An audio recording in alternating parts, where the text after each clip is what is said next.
About 70 years ago, type 2 diabetes affected 1% or less of American adults. Now it's affecting about 13% of American adults. If you put prediabetes and type 2 diabetes together, it's affecting 50% of American adults, and prediabetes is now affecting 30% of teens. It used to be that we called type 2 diabetes adult onset diabetes. We can no longer call it that anymore because so many children are on this spectrum now.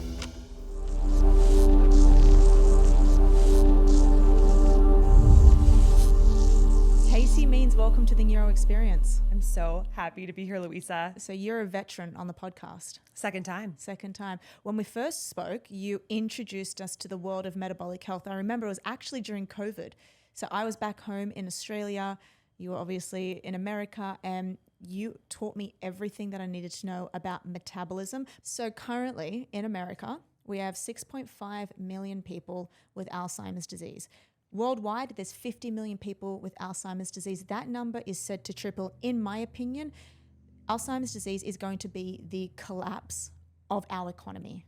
Okay, we're spending billions and billions of dollars on treating this disease, which I know that 95% of the cases are preventable because they're caused by lifestyle.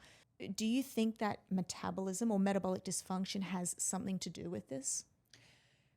You know, it's incredible, the statistics. It's almost easy to gloss over them because they are so large. But what you just said, that 95% of Alzheimer's dementia could be potentially preventable with diet and lifestyle, I think that's one of the most empowering messages one could possibly hear today, because it means that this thing that is so scary and so frightening and so devastating, not only to the individual, but the family, potentially could be ameliorated with daily choices. So that's amazing. And yes, it is absolutely related to metabolic dysfunction. We're learning this more and more. The research is coming out every day. Many researchers are now calling Alzheimer's dementia type 3 diabetes because we know it's so intimately related to metabolic dysfunction. And I think when you step back and think about this in a very basic way, it's obvious.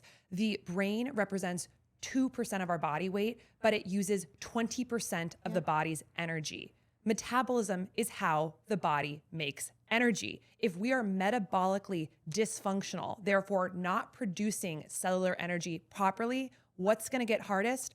The brain. Yeah. And that is what we're seeing. We're seeing a full spectrum of neurodegenerative and neurodevelopmental disorders that are becoming clearly linked to metabolic disease. Because if you aren't powering this machine properly, you're going to see many different types of symptoms.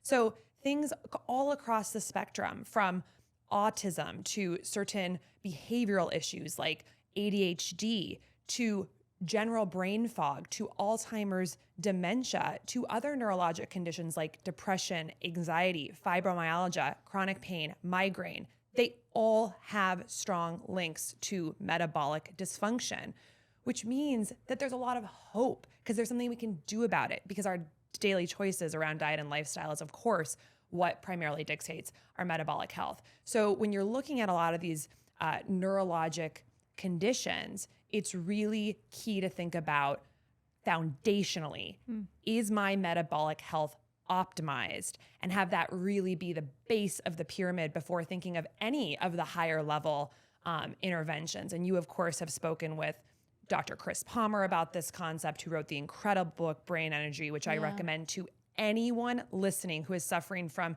any condition related to the brain, because it's really such an empowering message about how the science is clear. Metabolic dysfunction is a root cause of essentially every neurologic condition that we're dealing with in the Western world today.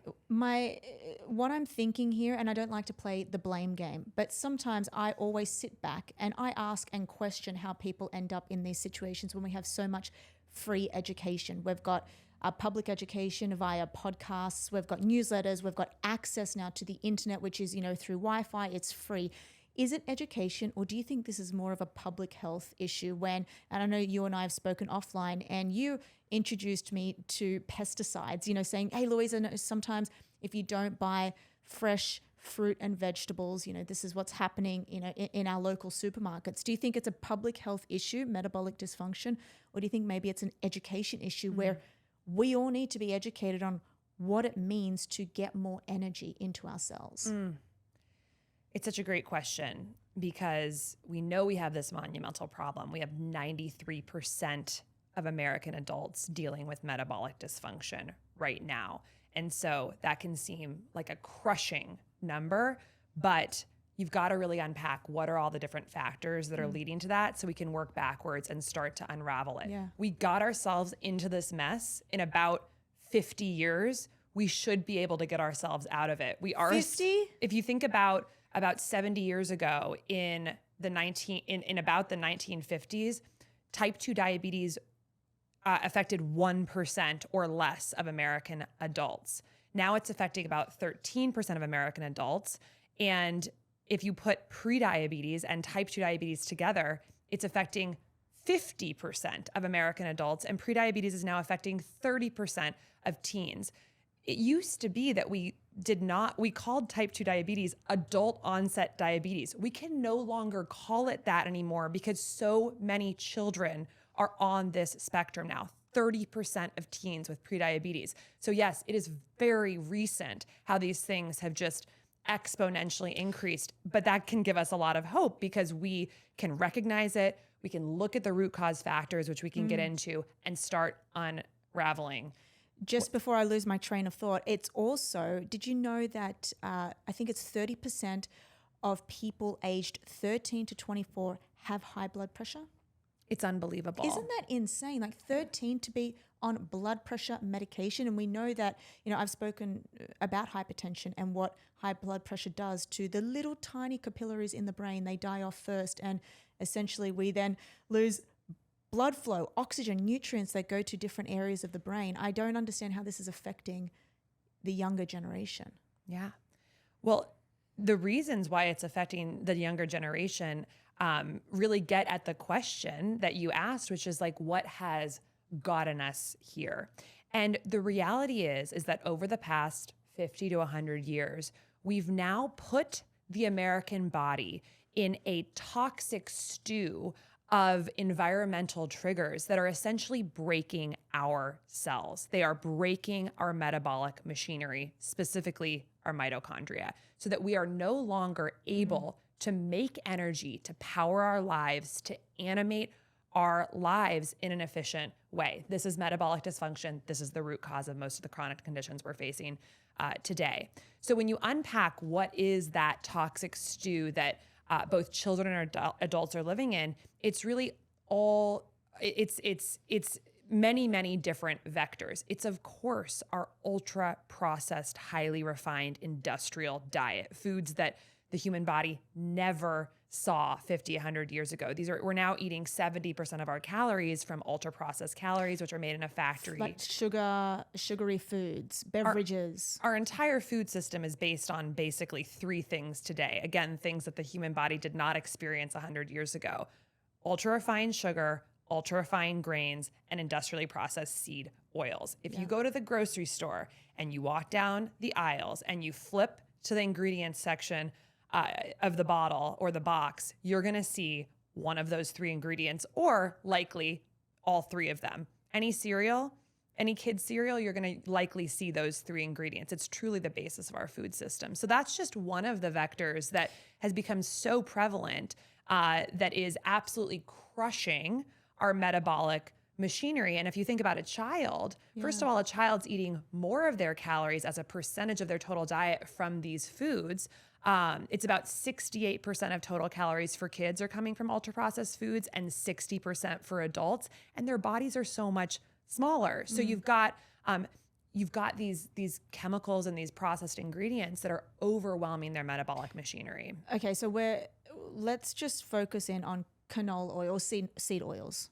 Okay, for a moment. What is it actually doing? Because I know that they're hidden in everything. And just like you said, you turn the packet over and there is just, you've got canola oil, sunflower oil, all these seed oils that we sometimes don't know that we're ingesting. What is it doing to our metabolism? Yeah. So there's several elements of why these oils are problematic, and there's three main ones that I would focus on. The first is that they're very omega-6 rich. So in terms of the composition of what types of fatty acids are in these oils, the seed oils are going to be higher in the omega-6 fats compared to the omega-3 fats. And omega-6 fats are well established to be more pro-inflammatory, especially when they're in a distorted ratio with omega-3s. But generally speaking, you can think of a higher ratio of omega-6s to omega-3s as a more inflammatory profile of a fat. And the reason for this is because they actually get incorporated into our cell membranes. Our cell membranes on all of our 40 trillion cells in our body are made of fat. And so the fats you eat are reflected in the fat composition of our cell membranes, which make up, so much of our body. And when you have immune cells, which are constantly floating around the body, one of the things that they use to create their signaling molecules in the body, their pro-inflammatory or anti-inflammatory signals, is they actually snip fats off the cell membrane, and the immune cells use those to make the downstream molecules that are either pro or anti-inflammatory. And you have to think about cells as like these little blind entities floating around. So when they're snipping things off of a cell membrane as a basically piece of molecular information to make a signaling molecule, they're kind of snipping at random. And if your cell membranes are filled with more omega-6 fats than omega-3 fats, they're more likely to grab that omega-6 fat and make a pro-inflammatory mediator, essentially. Yeah. And so when I think about eating a higher omega-3 rich diet, I'm literally visualizing making a cell membrane with more density of that type of fat, such that other cells in my body that are interacting with that cell membrane or using that cell membrane as a substrate for making other things in the body are more likely to find an omega-3 fat, and therefore ideally have an anti-inflammatory milieu in the body. And we know that's important for health because so many of the chronic conditions we're facing today are so rooted and interlinked with chronic inflammation. And someone listening might say, wait, I thought we just talked about metabolic dysfunction as the root cause of so many of these conditions. But the reality is that chronic inflammation and metabolic dysfunction are like two sides of the same coin. Metabolic dysfunction promotes chronic inflammation promotes metabolic dysfunction. So anything we can do to sort of reduce that chronic inflammatory burden, one of those things is to reduce our omega-6 consumption, is great. So that's one of the three things with seed oils. The second thing with seed oils is that they're easily oxidizable. So we hear a lot about oxidative stress and free radicals and reactive oxygen species. These are terms that are talked about a lot these days on health podcasts and in the biohacker circles. But the key way to think of these free radicals or reactive oxygen species or oxidative stress is that it's basically like damaging byproducts in the body that are going around causing trouble. And so seed oils essentially are bringing a lot more of that burden into the body because they're molecules that become oxidized easily. And if you have an oxidized molecule, it means you have an unpaired electron that's going around literally causing trouble, binding the things, causing damage. So you don't want to put things that are easily oxidizable in the human body, and seed oils, because of the way they're produced and their molecular composition, are more pro-oxidant. So that's the second thing. And then the third thing briefly is that when you're eating these fats and you're putting a lot of this like high caloric load from this like really nutrient poor substance into your body, it's basically gonna push out other really like high impact positive foods that you could be eating. If you're eating a canola oil, it might be at the expense of eating an oil with tons of beautiful antioxidants and polyphenols like a cold pressed olive oil or avocado oil. So you're essentially like, excluding these much more healthful foods that you could be eating by putting in this kind of like garbage industrial byproduct that's really serving no positive purpose in the body. And so over time, because per cell, we have how many mitochondria? Tens of thousands? It depends on the cell type. Some cells have just a few mitochondria, others have tens of thousands, depending on what the metabolic demand of that cell is. You know what's really interesting? When I describe this to somebody, I look at my parents, for example, and I try and describe what's happening here. I try and tell them, like, you want to be bulletproof, okay? Because we need energy as we age. We need energy to fight off different things. Who knows what's going to happen? You may need to fight off an infection. It just gets harder to do as we get older. You may need energy just to overcome negative thoughts. Like, you need energy literally for every single thing that we do, from picking up a ball to having a thought, to being able to have a conversation, to think clearly, to have great decision making, information processing speed. This all relies on the energetic demands. I, of course, talk about it from the brain, but even like physiologically speaking, like we would all love more energy. You know, we're trying now, we're getting it from energy drinks or caffeine. And this is just, you know, what you're saying is so valuable. I wonder if people listening are like, oh, okay, maybe I should just cut the seed oils, or maybe I should just cut the processed foods. Will that make an effort, or does it have to be a public health initiative? I think that the best thing any person listening can do is cut the ultra processed foods out of their diet. These are making up such a large percent of our diet today, and they're doing very little for our health. They're hurting our health. And if you can replace those foods with minimally processed or unprocessed whole foods, ideally organic, to limit your pesticide exposure, it will transform your health. There is no question about that. The more percent of your diet that comes from unprocessed foods, the better.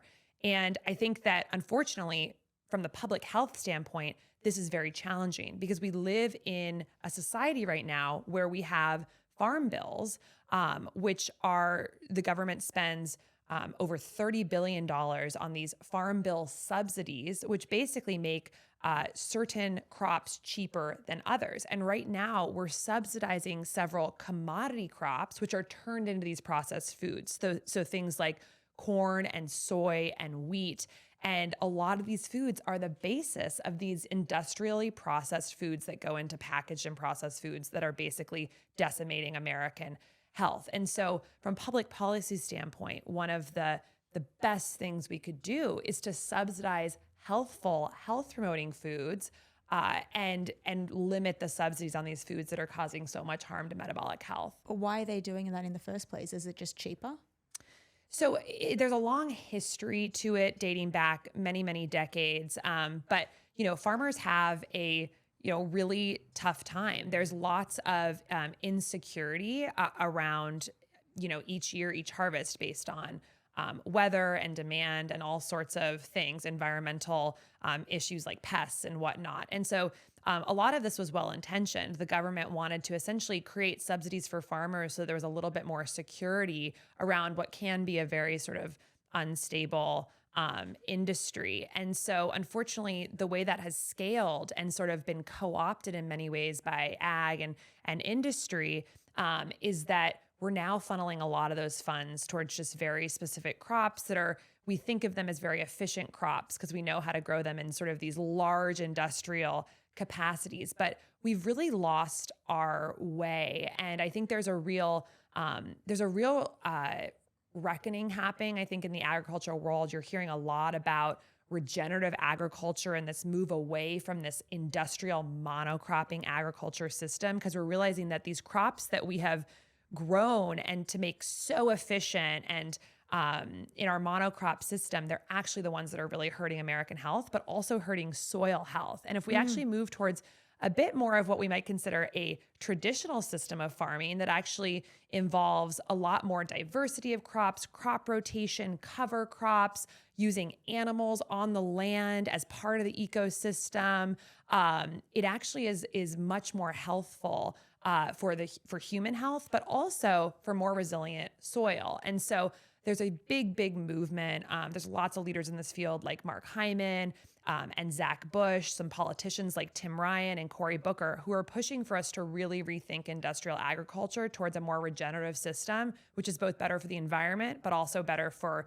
human health. But it's going to look very different. When you're flying over the United States, you're not going to see these huge like circular plots of land or square plots of land that define monocropping agriculture. It's actually going to probably look a little bit more wild and maybe diverse and chaotic on farms because you've got different plants growing together. You've got animals roaming the land, ruminants and things like that. But we've really got to change our lens on it because what's actually happening there is a beautiful biodiverse ecosystem that is anti-fragile, it's resilient, and it's bringing in more nutrients to the food because of all the ways those plants and animals are interacting. So I think the future of agriculture is figuring out how to scale through technological innovation, things like AI, more traditional forms of agriculture that are better for both the environment and the human body. And so this farming movement towards regenerative agriculture is actually intimately related to the chronic disease epidemic. And I think the next 5 years, we're going to see a lot more about that. It's funny because no one would ever think that. No one would ever go that deep into the thought process of what is causing these chronic disease states. No one would actually go deep. We'd think, okay, food. Then we may even go into, okay, well, maybe it's this food and it's canola oil, it's the sugar. No one was really going into, but why? Why are we being sold this? And who is it targeting? And even to marketing, for example. So, some of the biggest companies, Coca-Cola, McDonald's, are using celebrities to advertise these foods, saying, go and get a Big Mac. Who was it? I think it was Tiger or one of the, very well-known rapper who had his own McDonald's burger named after him. So it really comes down to like advertising as well from these big media giants. Absolutely. And I think you just sort of hit the nail on the head there. Like, we are living in a country where the unhealthy food is the cheapest food. Yes. And it doesn't need to be that way. That is because of a rigged system, because of subsidies. It's not inherently that unhealthy foods are cheaper. We have designed a system in which unhealthy foods are cheaper. And some very basic public policy adjustments could actually shift that in the right direction, where the healthiest foods are cheaper. And so that's the direction that we really need to go as a country. But we aren't there yet. Just today I heard somebody say that nature's candy is blueberries. But on the other hand, they also said, but you should only buy organic blueberries because of the pesticides. It's like, well, I live in New York, okay? New York is a very tough city. Not just that, it's expensive. And I don't have access to, there's a farmer's markets at Union Square on the weekend. I'm generally busy. What am I going to do? I do go to Whole Foods, but I'm guessing that even at Whole Foods, they're using pesticides as well. Yeah, I think the best thing that the average person can do is to try and buy as much organic food as they can. Like, first step is getting off ultra-processed foods towards more whole foods. Just do that. Even if it's not organic food, it's fine. Like, that is by far the best first step people can take. For every processed thing you love, how can you make a less processed version of it? So an example of this would be like, if you love burgers, okay, let's try and find either a burger bun that is not made out of ultra refined white flour, maybe it's whole grains, and then maybe move to like a lettuce wrap or something like that. So just with each step, try and move one step away from processing, and that will completely change your life. The next step would be then try and increase the quality of the whole foods that you're eating. And so that's moving away from conventionally grown foods that are sprayed with pesticides and moving towards organic foods. And then I think the next step on that ladder is to move to foods that are not only organic, but that are actually regeneratively grown, which means that So if you think about organic versus regenerative, organic is the absence of synthetic pesticides, which is a great step because we know these synthetic pesticides are problematic to human health in many, many ways. But regenerative is not just the absence of those synthetic pesticides, it's also food that's been grown in soil that is highly biodiverse and where there's lots of different animal and plant species coexisting, which means higher nutrient density of the food. And so it's not just the absence of bad stuff, but it means more good stuff. And I actually think if we could move into a food culture where we're not just thinking about foods of like, okay, does this have pesticides on it or not? Or what is the macronutrients of this food? But actually, what is the micronutrient and the nutrient density of this food?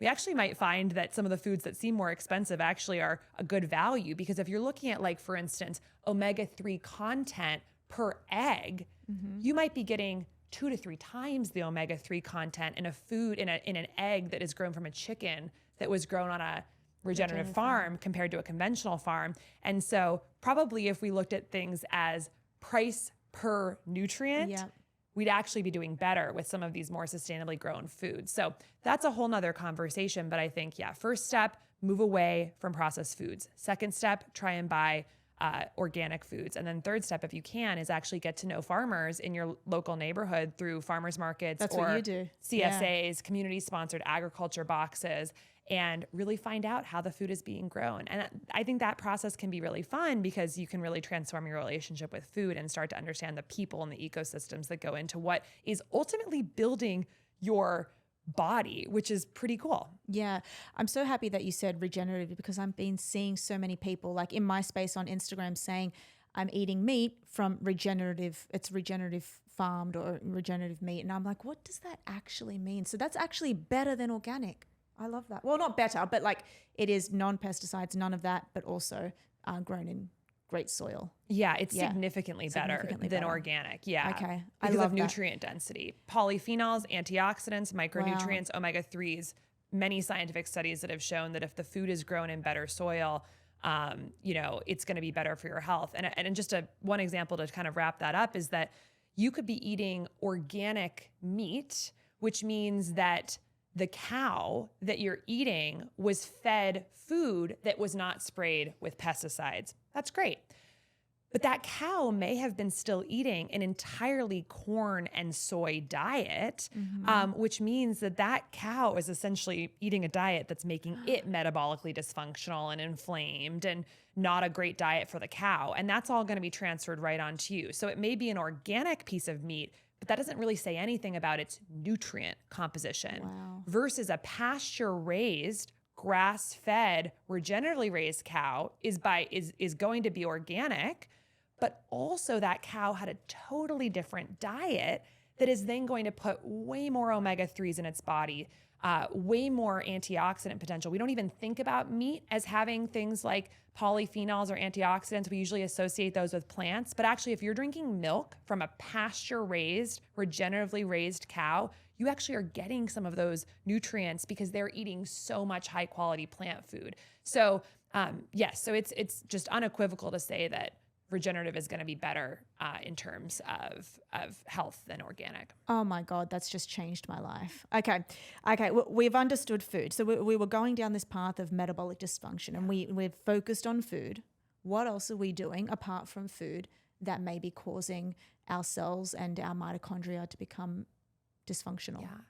I'll run through them briefly just as a list. But I like to think of it as imagine a cell. So just think circular blob, spherical blob. They're all different sizes and shapes, but just kind of put that in your mind's eye. And inside there are all these mitochondria that are trying to make energy, and they're trying their best. They're trying so hard. They want to make us cellular energy. And right now they're living in this world, in this Western world, in this stew of things that are like swords, basically just piercing coming at it, and just making it impossible for it to do its work that it's desperate to do for us to make our lives amazing, right?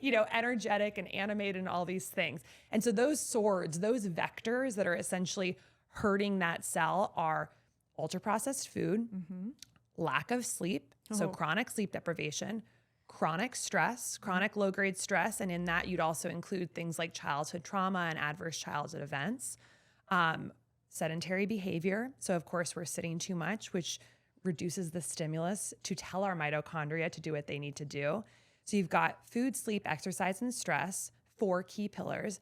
Other things are our microbiomes are shattered because of the way we're living, antibiotic overuse, pesticides, excess sugar, all sorts of things.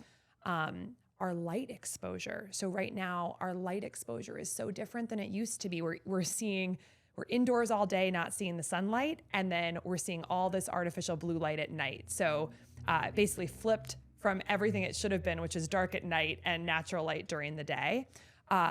So light, temperature. So our bodies, our mitochondria are stimulated to make energy, which generates heat when we're cold, but we're never really cold anymore. We live in a thermoneutral existence where everything's always 72 degrees.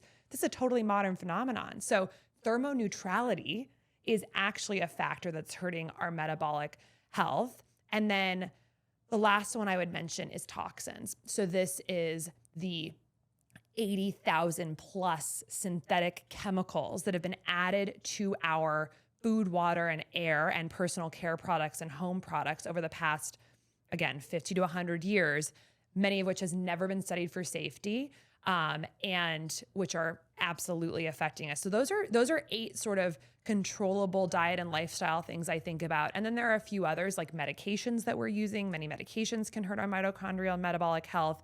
And then of course there's the biologic factors like genetics. But the key thing to see there is that of those maybe 10 things I just mentioned, only one is genetics. The others are all things that we can control. It's like Alzheimer's disease. It's like, yes, you can be born with there's around 30 genes associated with it.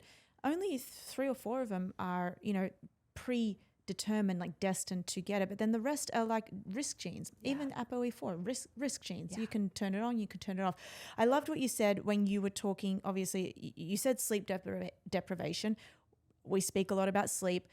The stress, yes. Do you think we're going a bit overboard though with the stress? Because I just put up a post on Instagram today saying, stop with the hacks, start with the training. I think we're living in a world where people are just scared of stress when we do need low levels of it to adapt. Okay, to adapt physiologically, neurologically, we need it. We need it. You stress your body when you go for a run and when you do strength training. I'm just seeing so many people jumping into ice baths, and I think, does it warrant an ice bath? So is where are we going wrong here? Are we all chronically stressed?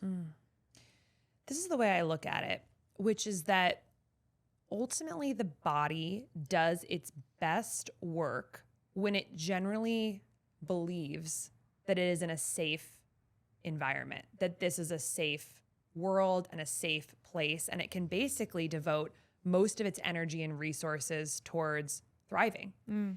If the body is sort of distracted towards things that it seems like are threats or that are inducing fear in the body, it's going to have to channel resources towards fighting those things. So anything that's generating a sense of underlying fear in the body is going to divert resources from our ability to just thrive. And so chronic stress is kind of a buzzword, but I think we can really kind of we maybe need to rebrand that word towards thinking about what could potentially be causing fear in the body that's causing a distraction towards our thriving. And so and that can be lots of different things. It could be that your work is just sort of constantly on and constantly making you feel stressed psychologically, and that keeps this sort of revved up, activated system alive in your body that takes energy to sort of, to sort of manage. But it also could be that you had a very difficult childhood and you did not get the exact love that you needed from your parents. And that caused you to create coping strategies as a child that now are just basically a part of your personality, but lead to a sense of just constant baseline hypervigilance in all aspects of your life that again, maybe have just become your personality, but actually represent a deep coping mechanism towards something that is unresolved. So that's a whole different side of things that still could be creating a sense of constant fear in the body.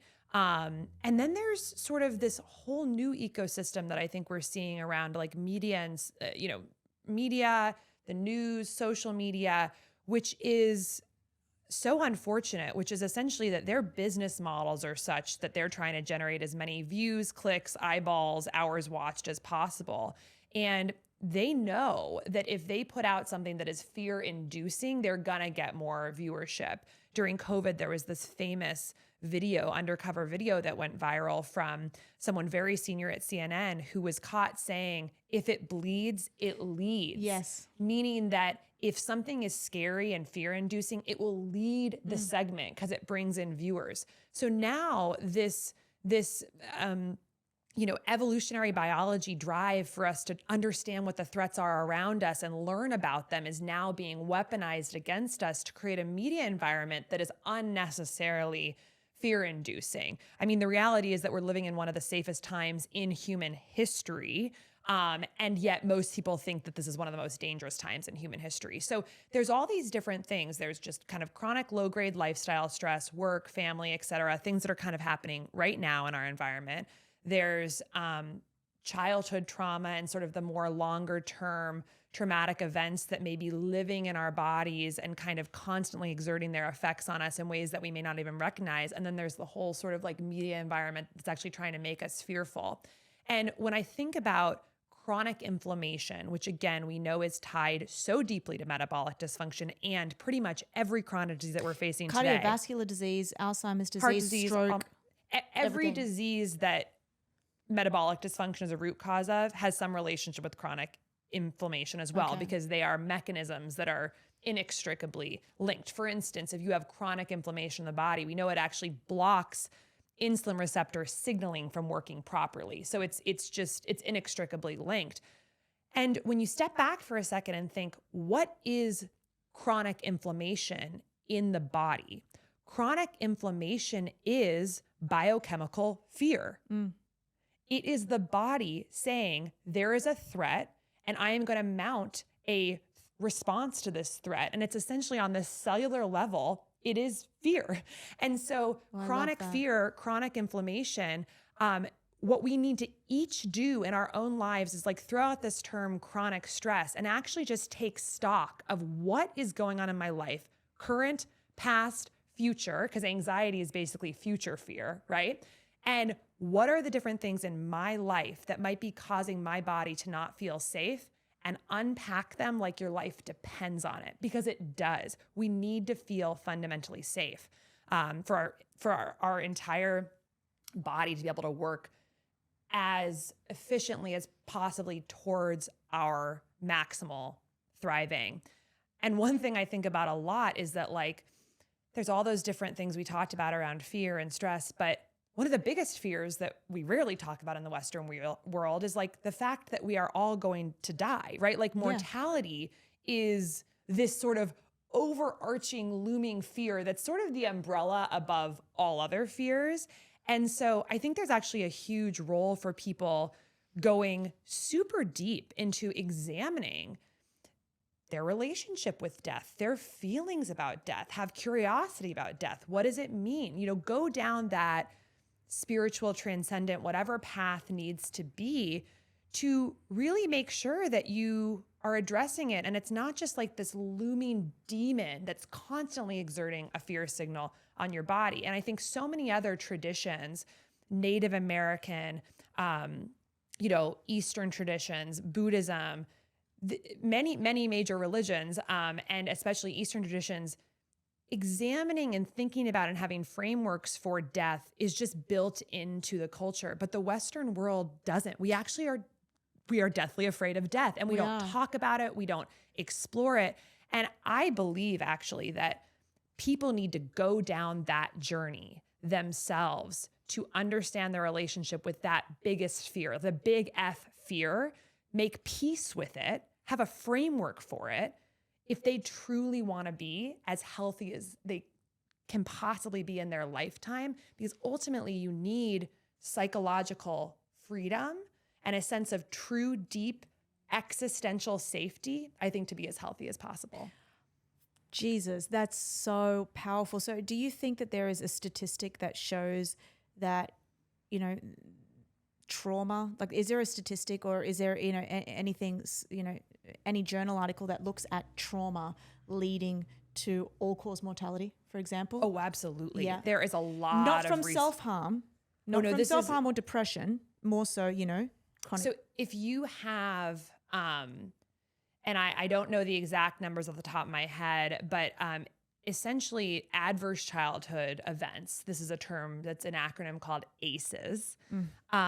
There's a list of what constitute an adverse childhood event, but it's something like having a neglectful parent, being emotionally or physically abused, things like divorce or losing a parent early in life, things like this, very large traumas. If you have, and this is the number that I don't have off the top of my head, but it's something like more than one, it might be 3, it significantly increases your risk of metabolic disease down the road, obviously depression, anxiety, mental health issues, but also metabolic dysfunction and all the associated chronic diseases. So what's happening even psychologically in our childhood is directly related to our health outcomes later in life. And this is where things like community support, therapy, the emerging fields of psychedelic assisted therapy and other avenues that can help us unwind this are so so critical, because these experiences, I think, when unaddressed in some people, can just be this sort of this entity that's just creating a constant physiologic state in the body that we may be totally unaware of. And you see patients that might feel like they're doing everything right, like food and sleep and this and that. But if you don't necessarily, for some people, if you don't get this piece of really resolving some of these deeper things, it can really be hard to get to that health level that you want. It makes me say, like, really think hard about whether you are going to become a parent and when you become a parent, so you don't end up adding this to a child if you are not ready. Yeah. And I don't think there's any human that escapes having experiences in their childhood that they're not prepared to handle, right? Yeah. Like, and there's big tree traumas and there's little t traumas, but it's part of the human condition, right? That we're gonna be born into this world defenseless and be dependent on other people to care for us and meet all of our physical and emotional needs. And that's a hard task for anyone, no matter how prepared you are as a parent. And so I do think it is maybe our greatest job on this planet is to, as an adult, once we do have that cognitive capacity to really think holistically about what has happened in our life and what we want to happen in the future, to address these things and to essentially parent ourselves. This is a huge concept in therapy, is self-parenting, re-parenting. That is no one's job but our own. And so I'm just a huge proponent of really doing that deep work, because we know how related these experiences are to adverse physical, we think of, and this is luckily changing, but this separation between mind and body, but we know now that they are completely linked, and what we think and how we feel, and even our like deeply held core beliefs that were put on us in childhood, they are affecting our physical health. And so it is our job as adults to do that work. It is no one else's job. It's not our parents' job. It's not friends' job. It's our job to do that work, to basically unleash ourselves from the psychological prisons that we might be in of maladaptive coping behaviors and unconscious behaviors, so that we can, again, allow our body to be freed up from anything that's diverting its attention from managing fear to thriving. Oh my gosh. Casey, you are absolutely incredible. You're a thought leader. You're a co-founder of a company, Levels, which I'm very excited to talk to you about as we wrap up. But you've also got some exciting things happening in the near future. Are you writing? Working on a book, having a book coming out next May. Okay, so that's so exciting. We're going to chat about that again. Yes. But then Levels. So I've actually been wearing my CGM, continuous glucose monitor, for a very long time now. Don't have one on at the moment. But tell us what you guys are doing over there, because I know that you're really trying to solve this issue of metabolic dysfunction as well. Yes. So we've talked about all these different vectors that ultimately impact metabolic health. But for each individual who's trying to take control of their life and figure out how to be metabolically healthy, it can be very difficult to know how all these different lifestyle behaviors and all these different pillars of wellness that we could be investing in are actually affecting our metabolic health. Yeah. Right now, you might implement a cold plunging strategy or a particular dietary strategy or walking after meals, and have to wait 6 months, a year until you get your next blood test. But what we're doing at Levels is giving people access to these continuous biosensors, continuous glucose monitors that you wear on your body, that tell you 24 hours a day, 7 days a week, what's going on with your metabolic health, specifically with your blood sugar levels, so that you can, for the first time, have closed loop information about how these dietary and lifestyle factors are impacting metabolism. So it really has everything to do with what we've been talking about on this podcast, which is how do you become a person who is empowered to understand your own body and how the world that we're living in, this right now kind of toxic soup that we're living in, is affecting you, and how to make small changes to improve this really critical metric, which is blood sugar. And for people who might not totally understand that link, blood sugar is so related to metabolic health because when our mitochondrial function and our core metabolic processes of converting food to energy, when those start going off the rails due to all the things that we talked about, and you have this cellular dysfunction on the metabolic level, what we're going to see is that blood sugar starts rising because the cell is unable to process that glucose to energy efficiently. So essentially it puts up a block so that it doesn't come into the cell and it starts rising in the bloodstream. And that's what you can pick up on a continuous glucose monitor. And what you can start to understand with the Levels program is what particular aspects of your diet and lifestyle are impacting that glucose number. So we see lots of people implementing different strategies in their lives, like shifting up their diet, starting to pair their carbohydrates with more fiber and protein, so that they have less of a sharp glucose response, walking after meals, incorporating more resistance training, getting better sleep, using more breath work to manage their stress. And they can see that it's actually having a positive impact on their blood sugar, on their metabolic health. And that can be both amazing for personalizing your strategy, but also for motivation to keep leaning into that strategy. That's how I found it. It just gives me the wildest insights. For example, my blood sugar just goes through the roof when I have oats, like oatmeal and grapes. Okay, but I'll have a chocolate bar and it, will just stabilize. So that's been the best thing for me. I'm like, this is great. But I can't wait to do this again with you. Where do you hang out most? Is it Instagram? Yeah, so at Levels on Instagram, tons of metabolic health information there, levelshealth.com. If people are interested in what we talked about today, metabolic health strategies for improving it, levelshealth.com/blog is like the most incredible resource. It's an encyclopedia. It's amazing. So many of your guests on this podcast have been guest authors on the blog. So that's amazing. And then me personally, I'm on Instagram at Dr. Casey's Kitchen, Dr. Casey's Kitchen. I'm also on Twitter. And that's where I'm at. We love you here, Casey. Thank you for being part of the Neuro Experience podcast. Thank you, Louisa.